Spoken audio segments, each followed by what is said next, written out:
ഞാൻ അവിടെ ചെന്നപ്പോൾ പുള്ളിക്കാരത്തി വിളിച്ച് വേഗം പറഞ്ഞു എല്ലാം റെഡിയാക്കി. പെട്ടെന്ന് പിള്ളേരുടെ പാസ്പോർട്ട് ഡീറ്റെയിൽസ് കൊടുക്കാൻ പറഞ്ഞാൽ അങ്ങനെ കൊടുത്ത് നിന്ന് പിള്ളേർക്ക് പാസ്പോർട്ട് വിസയ്ക്ക് അപ്ലൈ ചെയ്യാൻ പറഞ്ഞു. ഒള്ളി അപ്രൂവലിന് വെയിറ്റ് ചെയ്താൽ മതി, നിനക്ക് കിട്ടുമെന്ന് പറഞ്ഞു. അത് എനിക്കറിയത്തില്ല, ഞാൻ അങ്ങ് നടന്നു പോയാൽ ഞാൻ ഇങ്ങോട്ട് നടന്നു പോകുന്നത് എങ്ങനെയാണെന്ന് എനിക്കറിയില്ല. ഒരു പാവം കണക്കെ ഞാൻ ആ പുള്ളിക്കാരത്തിയോട് പറഞ്ഞു, മേഡം നിങ്ങൾ ഇന്ന് എനിക്കറിയില്ല, എൻ്റെ ഒരു ഏഞ്ചലായിരുന്നു ഡോക്ടറും ഇവരും എല്ലാവരും, അല്ല ഒരിക്കലും എനിക്കങ്ങനെ കിട്ടത്തില്ല.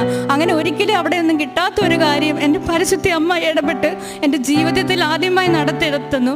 അതിനുശേഷം ഞാൻ ഹസ്ബൻഡോട് വിളിച്ചു പറഞ്ഞു ഇങ്ങനെയെല്ലാം സംഭവിച്ചു, ഇനി എന്ത് ചെയ്യണമെന്ന് അറിയാം. പിന്നെ ഹസ്ബൻഡ് ഉടനെ ക്യാൻസലേഷൻ എല്ലാം തിരിച്ച് മെയിൽ വിട്ട് എല്ലാം നമ്മൾ തിരിച്ചു പിടിച്ച് ടിക്കറ്റ് ക്യാൻസൽ ചെയ്ത് എല്ലാം ചെയ്ത് പിള്ളേർക്ക് അഡ്മിഷന് വേണ്ടി. അപ്പോൾ ഓരോ രീതിയിലും ഞങ്ങൾക്ക് ഓരോരുത്തരും നമ്മളെ സഹായിക്കാനായിട്ട് ദൈവം ഓരോ ഏഞ്ചൽസിനെ ഞങ്ങളുടെ ജീവിതത്തിൽ അന്നേരത്തേക്കും അയക്കുകയായിരുന്നു. അപ്പം പിറ്റേ ദിവസമായപ്പോൾ ഹസ്ബൻഡ് ഇങ്ങനെ എല്ലാവരോടും പറഞ്ഞു ഞാനും പോവാന്ന്. അപ്പം